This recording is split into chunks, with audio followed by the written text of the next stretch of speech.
Mumbai is India's metropolis, where every Indian's dreams come true.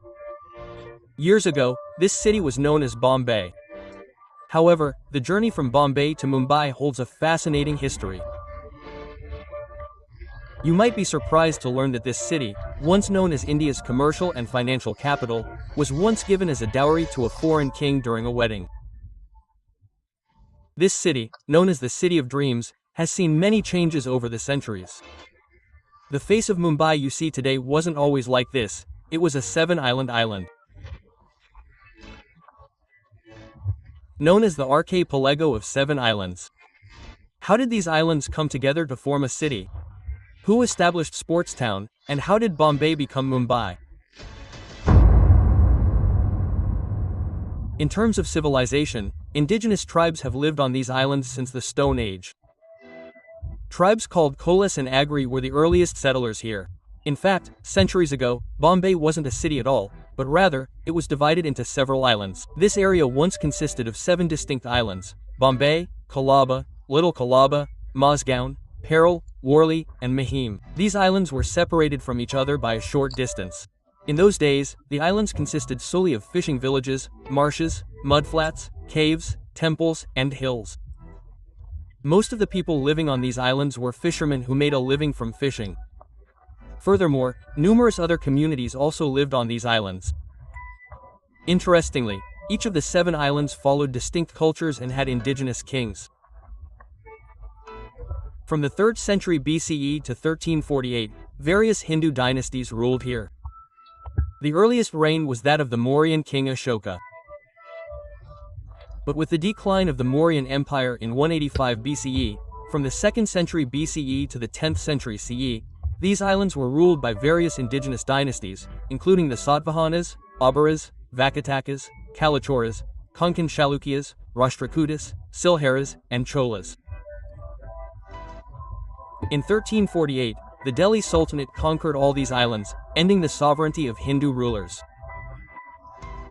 The Delhi Sultanate controlled the islands from 1348 to 1391. During this period, Naziruddin Muhammad bin Tughlaq, the Sultan of the Delhi Sultanate, appointed Jafar Khan as the governor of Gujarat. Soon, in 1398, when the Tughlaq dynasty weakened, Jafar Khan seized the opportunity and founded his own Gujarat Sultanate. With this power shift, Bombay also became part of the Gujarat Sultanate. Although the Portuguese reportedly reached Bombay in 1509, it took them 2 decades to fully conquer it. Bombay finally came under Portuguese control in 1534. Although the Portuguese carried out mostly agricultural and religious developments in Bombay, they also constructed roads, causeways, and several forts around the city, including Bombay Castle, Bandra Fort, and Mad Fort. This made commuting to the islands much easier. The Portuguese ruled for nearly a century, and eventually, in a marriage treaty, Portuguese King John IV gave the islands to British King Charles II as dowry when he married his daughter. On May 20, 1498, Portuguese explorer Vasco da Gama was the first European trader to reach Calicut on India's Malabar coast. Several years after his arrival, in 1505, the first Portuguese viceroy, Francisco de Almeida, established his first headquarters in Cochin. In 1510, he defeated the Bijapur Sultanate and captured Goa, establishing it as his permanent settlement. The Portuguese arrival in India was to profoundly transform all these islands. First, in December 1508, Portuguese Viceroy Francisco de Almeida arrived in Bombay during his expedition from Carnanore to Dio. He anchored his ship off Bombay Island. Bombay's proximity to the Caribbean Sea impressed Almeida.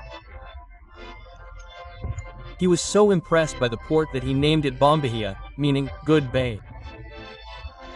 Later, these islands became known as Bombahia. When the British Crown took control of all these islands in 1661, the name was changed to Bombay. Gradually, all these islands came to be known as Bombay. Although Almeida visited the island in 1508, it took the Portuguese a year to reach Bombay. In fact, the Bombay Islands were then under the rule of Sultan Bahadur Shah, the king of the Gujarat Sultanate. Therefore, the Portuguese could not arrive there directly. However, the Portuguese were constantly in conflict with the Gujarat Sultanate. During this time, the Portuguese achieved victory at Mahim Creek and, after capturing a Gujarat Sultanate ship on January 21, 1509, made their first voyage to the Bombay Islands. However, this failed to yield much success, as Bahadur Shah recaptured the islands. Despite the ongoing conflicts, the Portuguese opened their first factory in Visayne, now known as Visay, in 1526.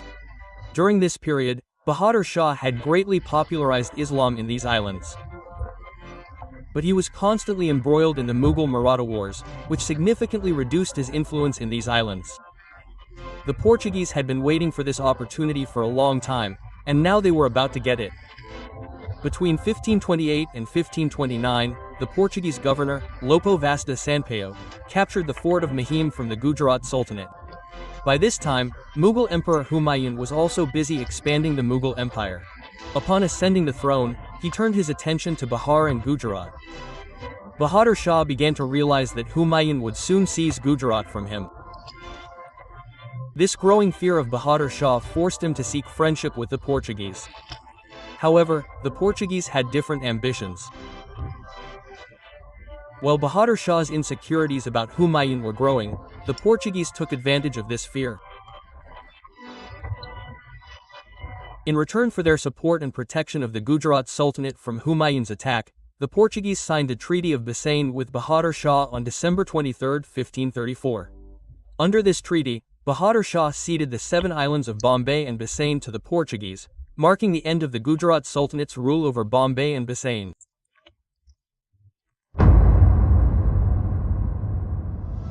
After capturing Bombay, the Portuguese controlled all 7 islands.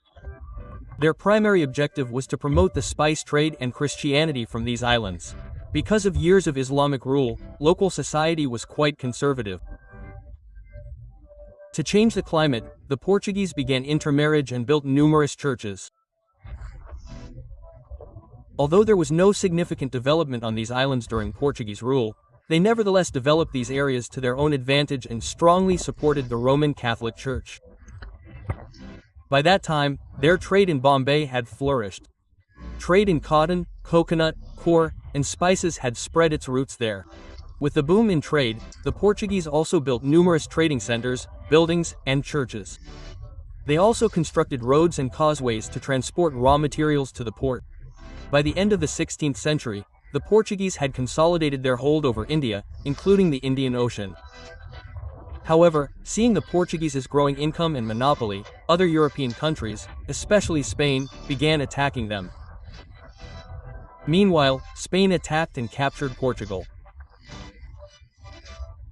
Although India remained secure, English merchants soon entered India in November 1583, sparking a struggle between the British and the Portuguese for dominance over various regions of India. Many other European powers wanted to end the Portuguese spice trade monopoly in India. Therefore, they were constantly seeking permission from the Mughal emperor to do business in India. Meanwhile, the Portuguese paid high taxes to the Mughal king, which prevented other European traders from entering. Meanwhile, in 1612, the East India Company docked its ships at Swali in Surat and requested permission from the governor to trade. However, 2 of their traders were arrested. This led to a battle between the Portuguese and the British East India Company, which the East India Company won. This battle, known as the Battle of Swali, marked the first time the Portuguese had been defeated by another European company. This victory not only ended the Portuguese's trade monopoly in India but also damaged their credibility. Furthermore, the East India Company also received permission to trade in certain areas of India. On one hand, the British were striving to elevate their trade in India to a good level. Meanwhile, by the mid-17th century, the Dutch's power in India was growing significantly. Gradually, the East India Company began expanding its influence in India. Meanwhile, the Portuguese dominance in India was also waning. The British were well aware that if they wanted to trade in India, they would quickly have to establish control over all coastal areas. Although the East India Company primarily traded in Patna, Surat, Kolkata, and Gujarat at that time, they also had to secure the western coast to prevent foreigners from entering India.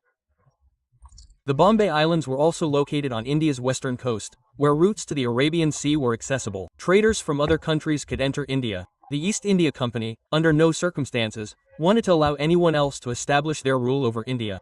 Consequently, at the suggestion of the East India Company, the Surat Council of the British Empire considered acquiring Bombay from King John IV of Portugal. To realize this vision, the British proposed a marriage between King Charles II of England and Princess Catherine of Braganza, daughter of King John IV of Portugal. This proposal resembled less a marriage and more a strategic alliance treaty. The proposal included a list of conditions. One of these conditions was that the Portuguese would have to give the 7 islands of Bombay to England as a wedding gift. The British had already proposed this marriage to the Portuguese in 1661, but several Portuguese ministers were opposed to it. Furthermore, the princess refused to accept the marriage because she objected to the King of England's various relationships. But the Duchess's growing influence was now threatening the Portuguese. By the end of the 16th century, the Duchess began challenging the Portuguese monopoly in the Indian Ocean. She began seizing Portuguese trade.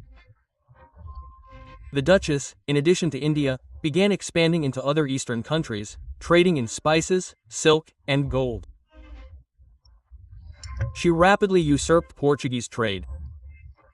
By the end of the 17th century, the Netherlands had become the wealthiest country in Europe. The Portuguese, alarmed by the Duchess's growing colonization, saw their own advantage in allying with the British East India Company. They believed that improving relations with the British Crown would prevent the Duchess from entering India. With this in mind, they agreed to a marriage treaty. The couple married in 1668, and following the wedding, England gained control of the Bombay Islands on March 27, 1668. Now, this was not a big deal for the Portuguese. They did not see the promising future of Bombay that the British did. Therefore, the marriage proposal was accepted and relations between the two countries were successful, and Bombay was handed over to the King of England as dowry. King Charles II of England was gifted the Bombay Islands in dowry, as well as the port of Tangier in Morocco. The British were also granted trade in Brazil and the Portuguese East Indies. English residents in Portugal were granted religious and commercial freedom, and with the completion of the marriage, approximately 2 million Portuguese crowns were also given to England. Bombay was very important to the East India Company at that time for several reasons. The East India Company could easily import and export its goods through Bombay, and in the future, they were planning to shift their trading center from Surat, Gujarat, to Bombay. Understanding the island's importance, the East India Company wanted to seize it at all costs. Due to this, the company demanded the island from the king, and on March 27, 1668, the king leased the island to the East India Company for a mere £10 annual rent. As soon as the East India Company took control of Bombay, its character began to change. First, the company focused on development and initiated numerous changes. The British built numerous wells, warehouses, and custom houses. They also fortified the area around Bombay Castle and established a civil court.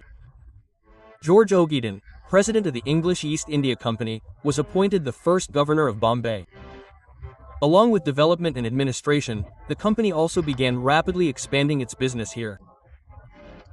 However, to expand business in Bombay, the area needed to be further developed. At that time, health facilities on the islands were minimal, and this led to widespread disease, making it difficult for people to work there. To address this problem, the British established numerous hospitals and medical treatment facilities. These medical facilities significantly boosted Bombay's population. Between 1661 and 1675, Bombay's population increased, from a mere 10,000 at one point to nearly 60,000 thanks to medical treatment. Proper medical facilities and population growth facilitated trade, and with the arrival of Indian and British merchants, Bombay witnessed the development of trade by the end of the 17th century. Salt, rice, ivory, cloth, lead, and sword blades were traded here. As trade flourished in Bombay, the British built their own Bombay Castle by 1710. This castle allowed the British to monitor the surrounding areas 24 hours a day. This significantly reduced attacks by European pirates and the Marathas. Over time, Bombay significantly aided British trade. Given the island's growing strategic and political importance, the East India Company shifted its headquarters from Surat to Bombay. By the mid-18th century, Bombay came under the direct control of the British Crown, and the process of transforming Bombay into a modern Bombay began. In 1782, William Hanby became governor of Bombay. At that time, Bombay was divided into 7 distinct islands, which, for various reasons, bore William Hanby. Consequently, he initiated a project that would transform Bombay forever. British traders had to use boats and ships to travel between these islands. Whenever there was a flood or tsunami, these boats would be destroyed, causing significant losses for the East India Company. Furthermore, Surat port was one of the most important ports in the Mughal Empire. Therefore, the East India Company was always afraid of the Mughals. They now needed a new port where they could flourish, away from the eyes of the Mughal kings. Furthermore, the East India Company faced difficulties in managing the administration of the 7 islands. To address these challenges, William Hanby initiated the Velar Reclamation Project to connect these 7 islands. He knew that once these 7 islands were connected, it would become easier to manage trade, development, and administration. To make this dream a reality, he began building causeways between these 7 islands, officially named the Urbi Velar Reclamation Project. The aim of this project was to connect the 7 islands by filling the gaps between them with debris. This project to connect the 7 islands began in 1782 and ended in 1845. This is how we got the city of Bombay, which you know today as Mumbai.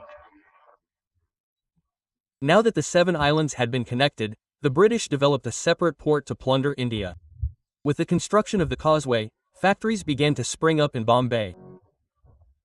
In these factories, the British stored Indian raw materials and shipped them directly to England. Similarly, finished goods from England were transported from here for sale throughout the country. The British needed cheap labor to build factories here. Therefore, they began bringing in people from outside states and settling them here. Soon, the city began to rival Kolkata and soon became the financial capital of British East India. However, the city still lacked roads.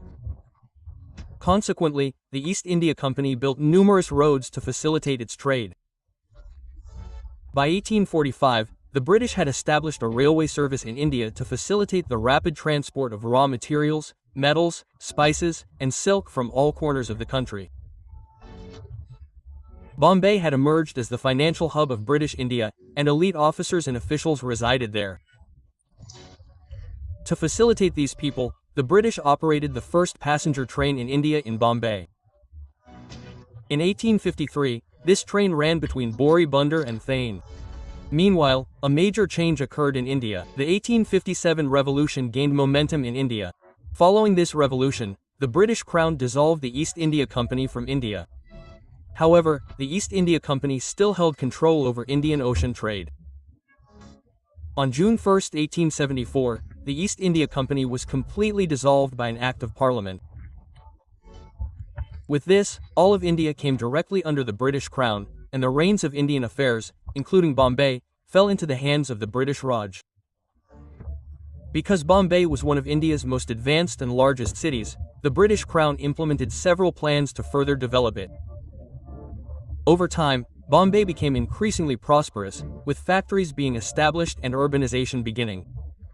With this urbanization, the population began to grow. People and workers from outside began to arrive in search of new opportunities.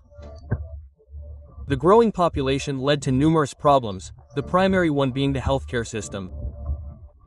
In 1896, a plague broke out, significantly crippling the situation in the Bombay Presidency.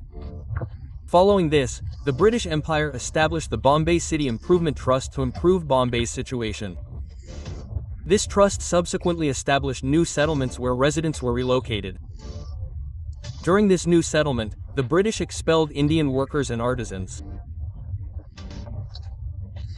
This gave them more land to exploit, leaving the Indian artisans who lived there homeless overnight. This same group initiated the construction of seawalls around Bombay. However, this project was quite ambitious and therefore took a long time. It was only during World War II, when Marine Drive was finally constructed, that the seawall project was finally completed. Although development in Bombay progressed at a rapid pace, its sole purpose was to increase the British Empire's income and extract as much wealth from India as possible. The Marine Drive flyover in Bombay was also constructed during World War II to facilitate the easy and quick transportation of food, water, essential supplies, and weapons for soldiers. When Marine Drive was completed in 1945, a significant amount of vacant land was found in Bombay's suburbs, where developments and residential properties began to spring up. During the British Raj, Bombay became a major hub of politics and business. The British built many monumental structures here that stand as a symbol of India's pride to this day. The Rajabai Clock Tower, Victoria Terminus, and the Bombay High Court were also constructed during British rule. In 1919, when George V was to be crowned Emperor of India, Mumbai's iconic Gateway of India was built. It was completed in 1924. By India's independence in 1947, Bombay had become one of India's most important cities. The Gujarati community held considerable sway here. Post-independence, the economy and business of the region were largely dominated by the Gujarati community. This led to widespread dissatisfaction among the Marathi-speaking population.